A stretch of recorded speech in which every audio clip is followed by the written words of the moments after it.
કોઈએ સત્ય કહ્યું છે, શ્વાસથી માણસ જીવે છે, શ્વાસથી માણસ જીવે છે, વિશ્વાસથી સમાજ જીવે છે, માટે વિશ્વાસઘાત ન કરવો. આજનો સવાલ, ઘનશ્યામ મહારાજ કૂવાના કાંઠા ઉપર ઊભા હતા ત્યારે કેટલા ઊંચા દેખાયા? આ સવાલનો જવાબ કોમેન્ટ કરીને જણાવજો. છપૈયા પાસે ગામ કુસમી આવેલું છે.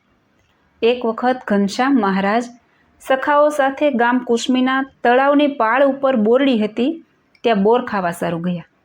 વેણી, માધવ, પ્રયાગ વગેરે સખાઓ ફટાફટ બોરડી ઉપર ચડી ગયા. સારા પાકા બોર શોધીને ખાય છે.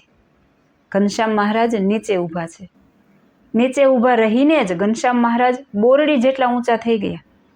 ઊભા ઊભા બોર વીણી વીણીને જમે છે ને ખોબા ભરીને ભેગા કરે છે. સખાઓ જોતા જ રહી ગયા, આવડા ઊંચા ઘનશ્યામ કઈ રીતે થયા હશે? ત્યાં ઓચિંતા બોરડીનો રક્ષક આવ્યો. ક્રોધથી લાલ આંખ કરી બોલ્યો, અલ્યા બોરડી ઉપર શું કરો છો? માલિકીની બોરડી છે, રજા વગર બોર ખવાય નહીં. આજ માર્યા વગર નહીં મૂકું. એમ કહી જ્યાં લાકડી ફટકારવા જાય ત્યાં ઘનશ્યામ મહારાજે રક્ષકનો હાથ પકડીને બોરડીની છેલ્લી ડાળ ઉપર લટકાવી દીધો. અમને નાના બાળક જાણી ધમકાવે છે, ચમત્કાર બતાવ્યા સિવાય નમસ્કાર નહીં કરે.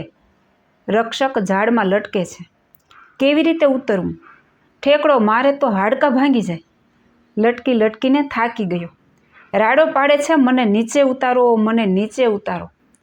સખાઓ અને ઘનશ્યામ મહારાજ તો દોડતા પોતપોતાને ઘેર પહોંચી ગયા.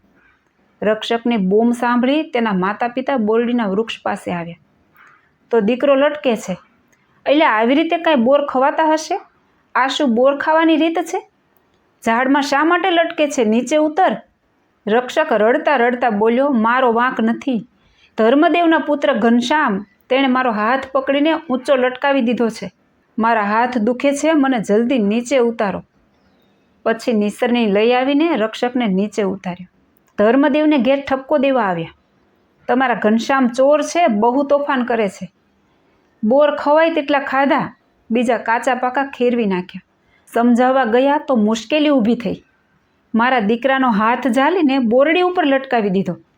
સાચી વાત કહીએ છીએ તો તમે તમારા દીકરાનું ઉપરામણ કરો છો. ત્યારે ધર્મપિતા કહે છે, વિચારીને બોલજો.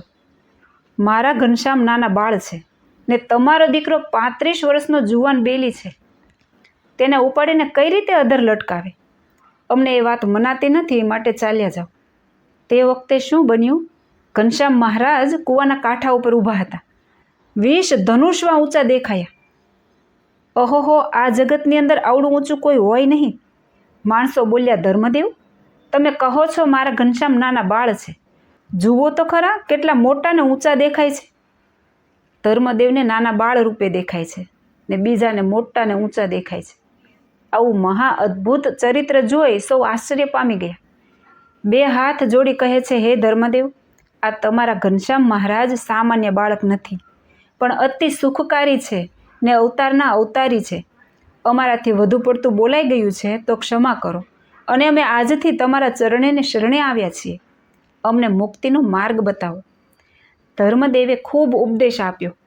આવી રીતે અનેક પ્રકારની લીલા કરી પ્રભુએ સૌને કલ્યાણનો માર્ગ બતાવ્યો છે. માટે પ્રભુ ભજી લેવા. જય સ્વામિનારાયણ.